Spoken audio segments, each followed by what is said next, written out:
করে মা যেমন আপন মমত্বে বাৎসল্য প্রেমের পাথারে ডুবে তার সন্তানটিকে প্রতিপালন করেন, একটি বিড়াল যেমন অনুরাগীর মন্ত্রে দীক্ষিত হয়ে তার ছানাটিকে আঁকড়ে ধরে, একটি জাতিও তেমনি সহস্র সহস্র বছর ধরে নানা উত্থান পতনের ব্যাপক প্রক্রিয়ার ভিতর দিয়ে তার অস্তিত্বকে অক্ষুণ্ণ রাখে এবং স্বকীয়তার বিকাশ ঘটায়। আমাদের সংস্কৃতি, আমাদের সভ্যতা অতি প্রাচীন, এর উপর দিয়ে মাঝখানে কত ঝড় হয়ে গেছে, কত বৈদেশিক সভ্যতা শতাব্দীর পর শতাব্দী এর উপর প্রভাব বিস্তার করেছে, কিন্তু সে সকল বাধা বিপত্তি কাটিয়ে আমাদের সংস্কৃতি তথা সভ্যতা আজও চিরদণ্ডায়মান। কারণ আমাদের সংস্কৃতি তথা সভ্যতা এমন এক সত্যের ভিত্তির উপর দাঁড়িয়ে আছে যা সব সময় সব যুগের চিন্তাধারার সামনে বুক ফুলিয়ে মাথা উঁচু করে দাঁড়িয়ে থাকতে পারে। আমাদের সংস্কৃতি, আমাদের সভ্যতা ধর্মের উপর প্রতিষ্ঠিত। আমাদের ধর্ম সনাতন। সনাতন শব্দের অর্থ চিরন্তন, যা ছিল, যা আছে, যা থাকবে।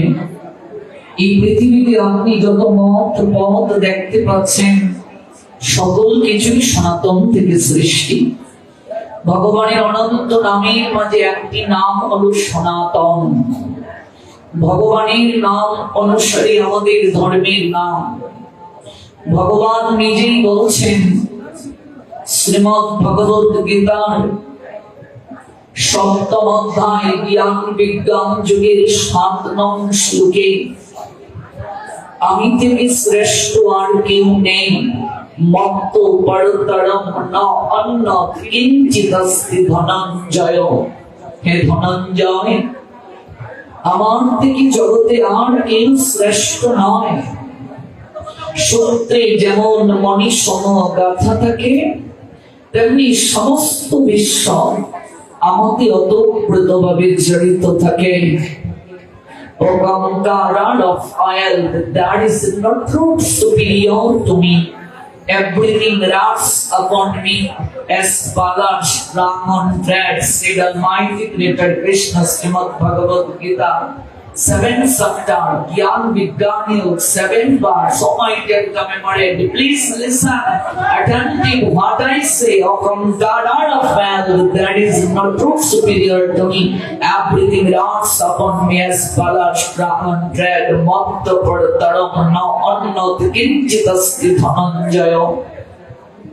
Mahisharvam idam pratam sutre monigana eva.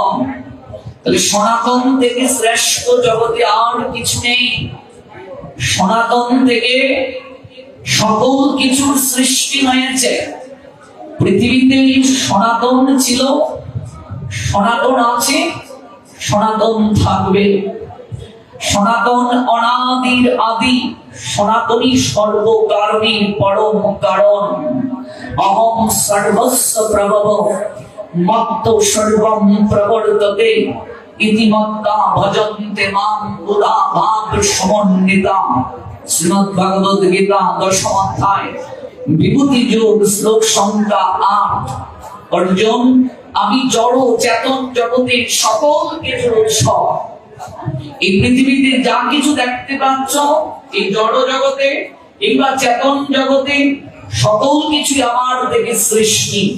যারা বুদ্ধিমান ব্যক্তি, যারা বিচক্ষণ ব্যক্তি, যারা মেধাবী, তারা এই তত্ত্বগত উপলব্ধি করতে পারে।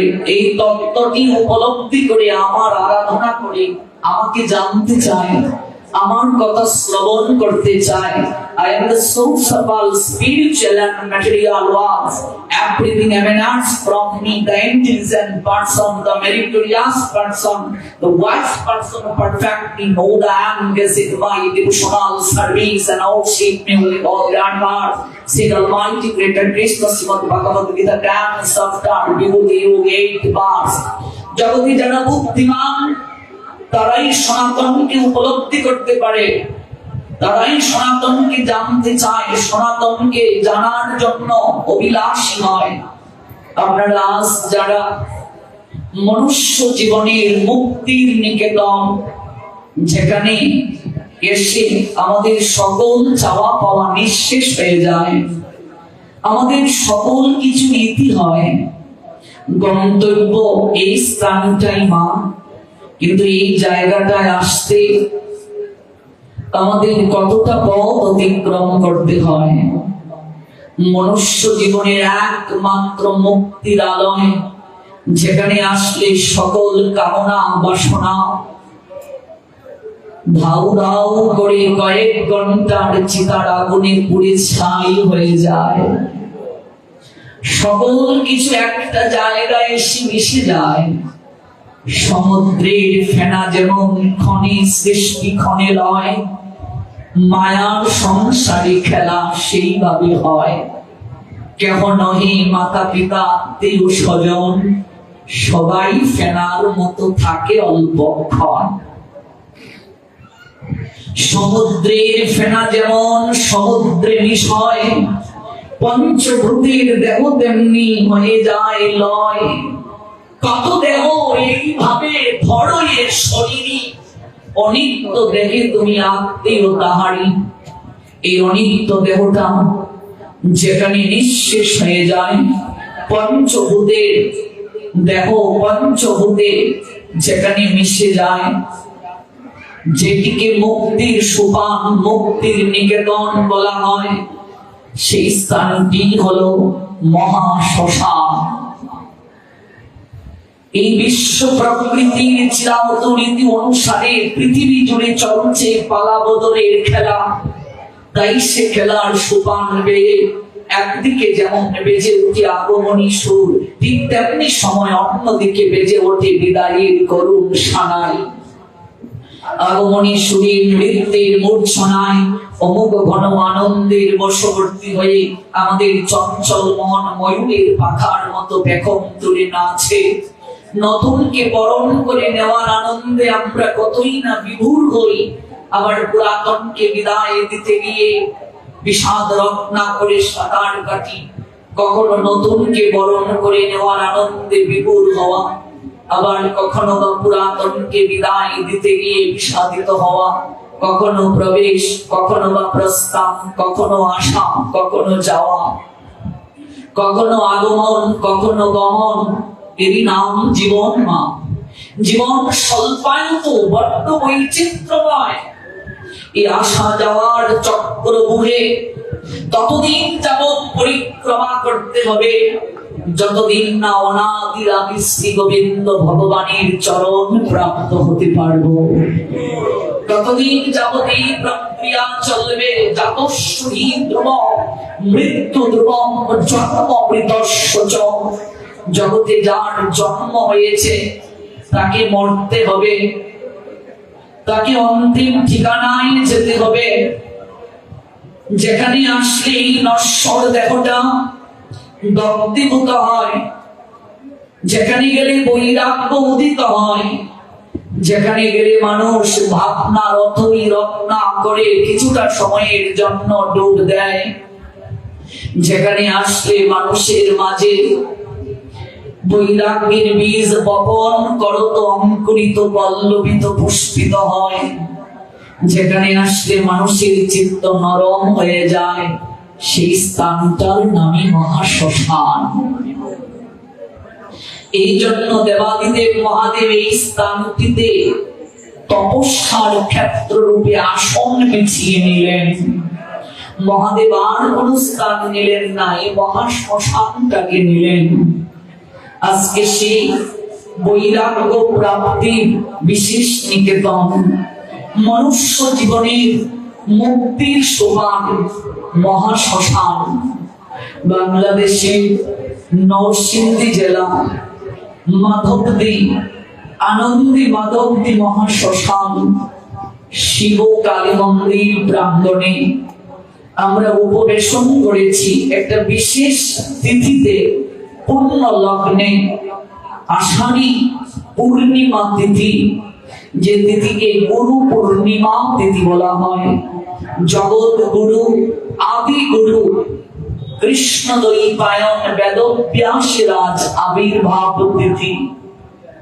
ভগবানের সপ্তাবিশ অবতার শ্রী কৃষ্ণ দ্বৈপায়ন বেদব্যাসের আবির্ভাব তিথির মহেন্দ্রক্ষণে বাংলাদেশের নরসিংদীর আনন্দী মাধবদী মহাশ্মশান শিব কালী মন্দির প্রাঙ্গণে হরিসভা ভক্তবৃন্দের উদ্যোগে আনন্দী মাধবদী মহাশ্মশান শিব কালী মন্দিরের বাৎসরিক হরিসভা অনুষ্ঠানে এই অনিন্দময় সুপানি বহু দূর দূরান্ত থেকে যারা উপবেশন করেছেন, ভগবানের অপ্রাকৃত কথামৃতে স্নাত হওয়ার জন্য, কিছুটা সময় একটু দিব্য আনন্দ প্রাপ্তির জন্য, একটু অপ্রাকৃত লুকে কিছুটা সময়ের জন্য গমন করার কিঞ্চনে আপনাদের প্রত্যেকে রাতুল আতুল চরণে আমি অভাজন বৈষ্ণব জ্ঞানে ভক্তিপূর্ণ প্রণাম নিবেদন করছি। এই অভাজনের প্রণতি স্বীকার পূর্বক আশীষ বর্ষণ করুন। জন্মে জন্মে সাধু সঙ্গে যেন রতি থাকে, সাধু সঙ্গে যেন মতি থাকে। এই অনুষ্ঠানটির পশ্চাতে যারা কায়িক শ্রম দিচ্ছেন, আর্থিক শ্রম দিচ্ছেন, মানসিক শ্রম দিচ্ছেন, অর্থাৎ আয়োজনকারী ভক্তবৃন্দ যারা, আমি প্রত্যেকের প্রতি কৃতজ্ঞতা নিবেদন করছি। আপনাদের এই প্রয়াস উত্তরোত্তর শ্রীবৃদ্ধি প্রাপ্ত হোক, ধাপে ধাপে উন্নতির সিঁড়ি জীবনে নতুন নতুন সফলতা বয়ে আনুন। দেশ জাতি তথা সমাজ সমৃদ্ধ হোক আপনাদের কর্মতৎপরতায়। এত ব্যস্ততার মাঝে যে কয়েকটি নাম আমাকে বলা যায় একেবারে জোর করে অধিকার খাটিয়ে ধরে নিয়ে এসেছে, যে কটি নাম না বললেই নয়। আমি এই সময়টাতে অনেক ব্যস্ত, কেবল একটি প্রোগ্রামের জন্য কিংবা একদিনের প্রোগ্রামে কোথাও আমার আশা হয় না। এরপরও যাদের অহৈতুকী ভালোবাসা, শ্রদ্ধা, ভক্তি আপনাদের সান্নিধ্য প্রাপ্তির সুযোগ করে দিয়েছে, শ্রীযুক্ত টিপু দাস মহাত্মন, শ্রীযুক্ত লোকনাথ সাহা মহাত্মন, শ্রীযুক্ত রাজন কুমার সাহা, শ্রীযুক্ত রতন রায়, শ্রীযুক্ত দেবাশিস সাহা, শ্রীযুক্ত চন্দন দাস মহাত্মন, শ্রীযুক্ত সৌরভ দাস মহাত্মন, শ্রীযুক্ত শ্যাম দাস এবং শ্রীযুক্ত তপন ঘোষ মহাত্মন। আপনাদের প্রতিনিধি হয়ে ওনারা যোগাযোগ রক্ষা করেছেন আমার সঙ্গে, আমি ওনাদের প্রতি বিশেষ কৃতজ্ঞতা নিবেদন করছি। অতঃপর ইন্টারনেটের কল্যাণে যারা আছেন আমাদের সঙ্গে, দেশ এবং দেশের বাহির থেকে শ্রবণ করছেন, প্রত্যেকেই জয়যুক্ত হন। আমরা যেটুকু সময় ভগবানের কথা শ্রবণ করব, মা কায় মনোবাক্যে শ্রবণ করতে হবে।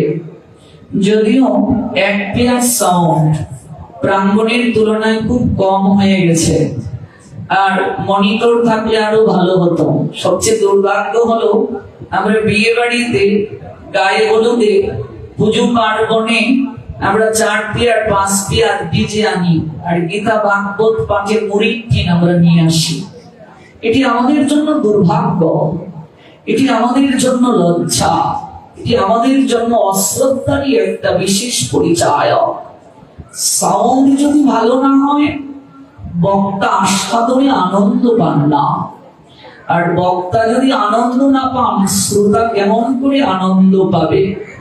যদিও আয়োজনকারীদের এটি প্রথম অনুষ্ঠান, আশা করি এই একদিনের ভাগবত পাঠ থেকে ধীরে ধীরে তারা অগ্রসর হবে এবং বিস্তৃতভাবে তারা এই অনুষ্ঠানটিকে আপনাদের কাছে মাধুর্যমণ্ডিত করবে। এই গুটি কয়েক যুবকের মাঝে এই যে বিশেষ অনুপ্রেরণা জেগেছে আপনাদেরকে ভাগবতের কথা শ্রবণ করানোর জন্য, এই জন্য তারা প্রশংসার দাবিদার। কারণ এই সময়ে বা এই বয়সের যুব সমাজ ওরা অন্য দিকে অন্য জগতে ধাবিত থাকে, আর তারা আপনাদেরকে ভাগবতীর কথা, রামায়ণের কথা শ্রবণ করানোর জন্য এই বিশেষ অনুষ্ঠানের আয়োজন করেছে আপনাদেরই সন্তান সমতারা। যে এটা একটা বিশেষ প্রাপ্তি আমাদের জন্য, এটি আমাদের অনেকের চিত্তে অনুপ্রেরণার বীজ বপন করবে এবং ভবিষ্যতে পরবর্তীতে এই অনুষ্ঠানটি আরো মাধুর্যমণ্ডিত হবে বলে আমি প্রত্যাশা করি। মা, ভাগবতীর কথা যখন শুরু হয়ে যাবে আর কোনো কথা বলা যাবে না। ভগবানের কথা শুরু হওয়ার পূর্বে সকল কার্য শেষ করতে হয়। যেমন আমরা ভগবানের কথা শুরুর পূর্বে আরতি আদি করে নিয়েছি, চন্দন তিলক আদি দিয়েছি, মাল্য দান করেছি, সকল কার্য করে নিয়েছি। ভগবানের কথা যখন শুরু হয়ে যাবে, কায় মনোবাক্যে কেবল ভগবানের কথাটি শ্রবণ করতে হবে। যদি আমরা ভগবানের কথা চলাকালীন সময়ে অন্য কোনো কথা বলি এবং এই কথার কারণে যদি শ্রবণে ব্যাঘাত হয়, তাহলে যিনি আন কথা বলে শ্রবণে ব্যাঘাত ঘটাবেন তাকে সমস্ত পাপ গ্রহণ করে নিয়ে যেতে হবে। আপনি অল্প সময় শ্রবণ করুন, কিন্তু শ্রবণ হতে হবে কায় মনোবাক্যে। আমরা দেখেছি অমল পুরাণ, মহাপুরাণ, শ্রীমদ্ ভাগবতে পরীক্ষিত মহারাজ 7 দিন 7 রাত ভগবানের কথা শ্রবণ করেছেন। ওমা, জল গ্রহণ করেছেন, আহার গ্রহণ করেছেন। কেন? যদি জল গ্রহণ করেন, প্রকৃতির ডাকে সাড়া দিয়ে তাকে প্রস্রাব করতে যেতে হবে, শ্রবণে ব্যাঘাত হবে। যদি আহার করেন, তাকে মল ত্যাগ করতে যেতে হবে। শ্রোতা পরীক্ষিত মহারাজ অভিশাপ প্রাপ্ত হয়েছেন।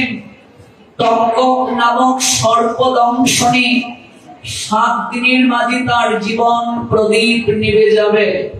মারে, এই পরীক্ষিত আর কেউ নয় মা, লীলায় পরীক্ষিত পাণ্ডবদের শেষ বংশধর।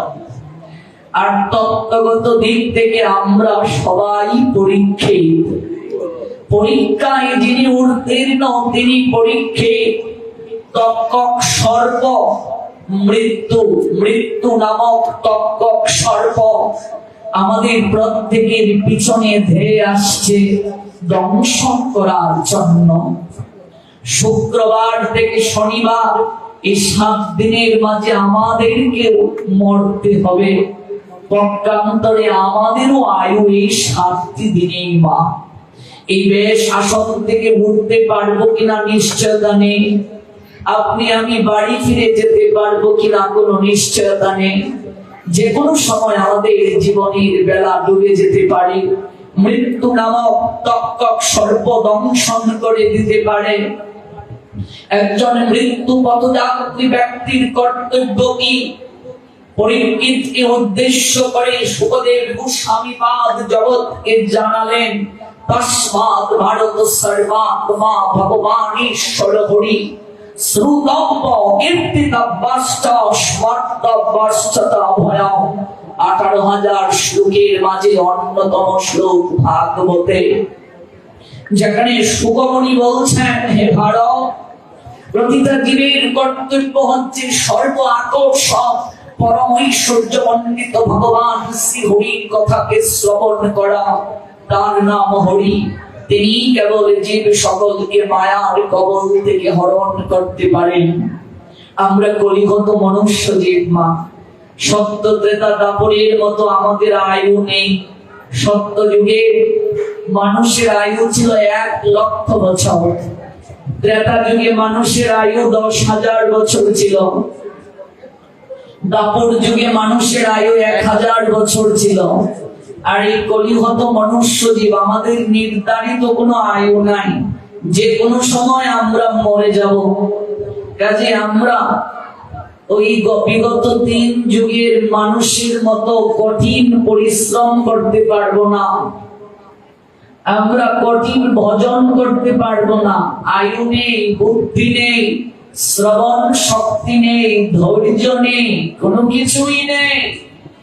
তাই তো কলিহত জীবকে বললেন, তোমরা কান পেতে কেবল শ্রবণ করো, শ্রবণের মাধ্যমেই তোমাদের মঙ্গল হবে। সকল ব্রতের কৃপা একটা ব্রতের মাঝে দিলেন, সেই ব্রতের নাম একাদশী। সকল ব্রতের কৃপা, কারণ সত্য যুগের মানুষ যেহেতু 1 লক্ষ বছর বাঁচতে পারত, সেখানে 1000 বছর তারা না খেয়ে থাকতে পারত। আমরা কলিহত মানুষ অন্নগত প্রাণ, আহার ছাড়া বাঁচতে পারবো না। জুনিগত মন, কামনার অতই অরণ্যে নিপতিত, আমরা না খেয়ে থাকতে পারবো না এতদিন। তাই কি? তাই একটি ব্রতের মাঝে সকল ব্রতের কৃপা দেয়া হলো। শ্রীমদ ভগবত গীতা যেখানে শেষ, ভাগবত সেখান থেকে শুরু। কেবল গীতা পড়ে আপনি ভগবান কতটা করুণাময় সেটি জানতে পারবেন না। শ্রীমদ ভগবত গীতার মাধ্যমে কৃষ্ণ যে পরমেশ্বর ভগবান, সেটি আপনাকে প্রথমে হৃদয়ে স্থান দিতে হবে। গীতায় ভগবান শেষ করলেন, মন মনা ভব, তোমার মনটা আমায় দাও, অষ্টাদশ অধ্যায়ের 65 নং শ্লোকে। কিন্তু কেমন করে ভগবানকে মন দিতে হয় তা কি গীতায় ভগবান বলেছেন? বললেন, তুমি আমার ভক্ত হও। কিন্তু কেমন করে ভক্ত হতে হবে তা তো ভগবান বলেননি। তুমি আমায় প্রণাম দাও, বলছেন মাম নমস্কারু, আমায় প্রণাম দাও। কিন্তু কেমন ভাবে প্রণাম দেব তা বলেননি। বললেন, সর্বধর্ম পরিত্যাজ্য, যত প্রকার মনোগত ধর্ম আছে পরিত্যাগ করো। সর্বধর্মান পরিত্যাজ্য মাম একম শরণম ব্রজ। কিন্তু আমি কেমন ভাবে সকল কিছুকে বর্জন করে ভগবানের চরণে শরণাগত হব, সেই কথা গীতায় বলেননি। কেন বলেননি ভগবান? তার কারণ, নিজের কথা নিজে বলা যায় না। বলা যায়? কেউ যদি নিজের প্রশংসা করতে থাকে, মানুষ বলবে ও তো নিজের ঢাক নিজে পেটায়। ভগবানের অনেক কিছু বলার ছিল, কিন্তু গীতায় বলতে পারেননি, কারণ নিজের কথা নিজে বলা যায় না। তাই ভগবান ভাগবতে ভক্তকে দিয়ে বলালেন, আমি কত করুণাময়, আমি কতটা প্রেমনিধি, গুণনিধি। ভক্তকে দিয়ে বলালেন, তাহলে ভগবানের মাধুর্যটা আরো বৃদ্ধি পেল। তা গীতা যেখানে শেষ, ভাগবত সেখান থেকে শুরু। গীতায় কর্মযুগের কথা আছে, জ্ঞান যুগের কথা আছে, ভক্তি যুগের কথা আছে। কর্ম, ভক্তি, জ্ঞান, 3টা শতক। কিন্তু গীতায় প্রেম যুগের কথা নাই। বিনা প্রেম সে নাহি মিলে নন্দ লালা। নন্দের নন্দনকে পেতে গেলে প্রেম প্রয়োজন। প্রেমহীন ভক্তি শুষ্ক, প্রেমহীন কর্ম শুষ্ক, প্রেমহীন জ্ঞান শুষ্ক। প্রেমটা খুব প্রয়োজন জগতে। যার চিত্তে প্রেম নাই, জ্ঞান লাভ করলেও অহংকারী হয়ে যায় সে। শকুনির মতো জ্ঞানী জগতে বিরল, আর কেউ হতেও পারবে না। কিন্তু সেই শকুনির জ্ঞান নষ্ট হয়ে গেল। এই জ্ঞান তাকে রক্ষা করতে পারলো না, কারণ এই জ্ঞানের মাঝে প্রেম ভক্তি মাখানো ছিল না। হিরণ্যকশিপু হিরণ্যাক্ষের মতো জগতে কর্ম সাধনা কেউ করতে পারেনি, আর করতে পারবেও না। রাবণ কুম্ভকর্ণের মতো সাধনা জগতে কেউ করতে পারেনি মা। কিন্তু সেই কর্ম সাধনা তাদেরকে রক্ষা করতে পেরেছিল? পারেনি, কারণ সেই কর্ম সাধনায় প্রেম ভক্তি ছিল না মা।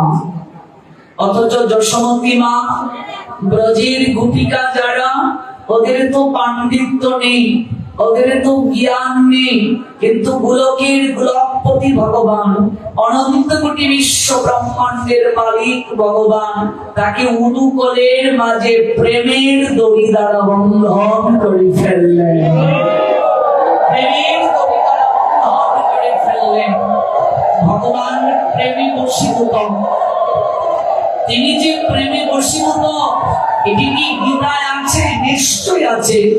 নবম অধ্যায় রাজবিদ্যা রাজগুজ্জ যুগের একটা শ্লোক পড়লেই পাবে যে বিশুদ্ধ নিষ্কাম ভক্ত প্রেমার ভক্তি মাখিয়ে পত্র পুষ্প ফল জল আমায় দান করে। পত্রম পুষ্পম ফলম তুম, এই যে শ্লোকটি, এখানে প্রেমার ভক্তির ইঙ্গিত দিয়েছেন ভগবান।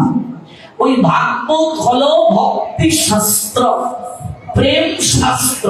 গীতায় ভগবান যা বলতে পারেননি, ভাগবতে ভক্তকে দিয়ে বলালেন।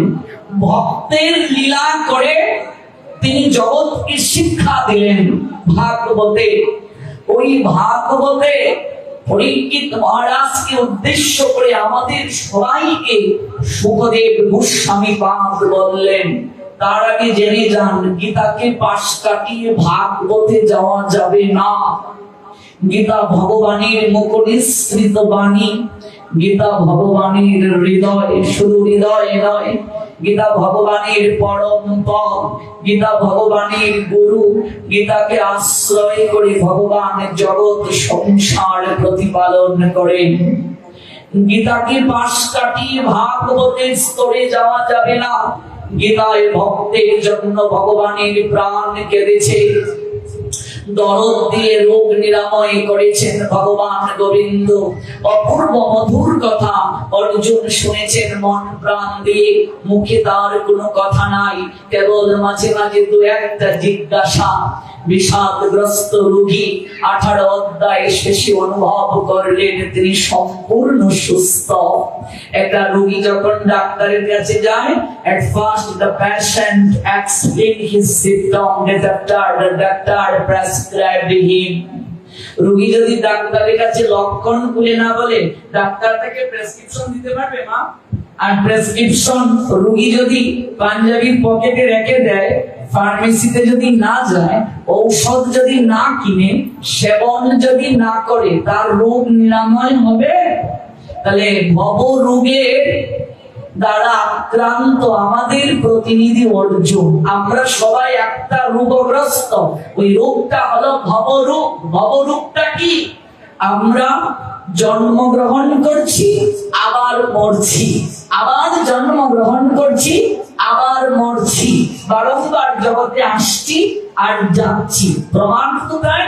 বিষ্ণু পুরাণ জলজা নবলক্ষ্মী স্থাবরা লক্ষ্যবিংশতি ত্রিময়া রুদ্র সংজ্ঞা পক্ষিনাম 10 লক্ষণাম 30 লক্ষজ্ঞানী পশব চাতুর্লক্ষানি মানুষাম। এই মানুষ জন্মের আগে 9 লক্ষ বার জলজ প্রাণী হয়ে জন্ম নিয়েছি আমরা, 10 লক্ষ বার পাখি, 11 লক্ষ বার কৃমিকি, 20 লক্ষ গাছপালা, 30 লক্ষ পশু, 4 লক্ষ মনুষ্য জন্ম।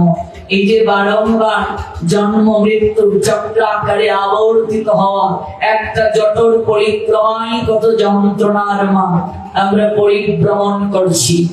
এই মনুষ্য শরীর বহু কষ্টে লাভ করলাম সুকৃতির প্রভাবে। মহাজন বললেন, কতেক সুকৃতি ফলে মানুষ উত্তম কুলে। অনেক সুকৃতির প্রভাবে পেলাম। কেন পেলাম? কৃষ্ণ ভজন করার জন্য পেলাম। যদি কৃষ্ণ ভজন না করি, আগামীতে মনুষ্য জন্ম পাবো তার নিশ্চয়তা নেই। এই মনুষ্য জন্মে কেবল মাত্র এত সুন্দর কর্ণ দ্বারা ভগবানের মহিমা শ্রবণের সুযোগ আছে। এই হস্ত দ্বারা গুরু বৈষ্ণব ভগবানের সেবা করার সুযোগ আছে, গৌর গোবিন্দের চরণে তুলসী দেওয়ার সুযোগ আছে, হাতে তালি দিয়ে কীর্তন করার সুযোগ আছে, প্রভুকে রন্ধন করে একটু সেবা দেওয়ার সুযোগ আছে, এই চরণ দ্বারা হেঁটে সাধু সঙ্গে মন্দিরে যাওয়ার সুযোগ আছে। এই বদন দ্বারা ভগবানের গুণ মহিমা কীর্তনের সুযোগ আছে, জিহ্বা দ্বারা কৃষ্ণ প্রসাদ আস্বাদনের সুযোগ আছে, আর কোন জন্মে নাই। এই জন্য ভাগবত বললেন, নৃদেহ আত্মম সুলভ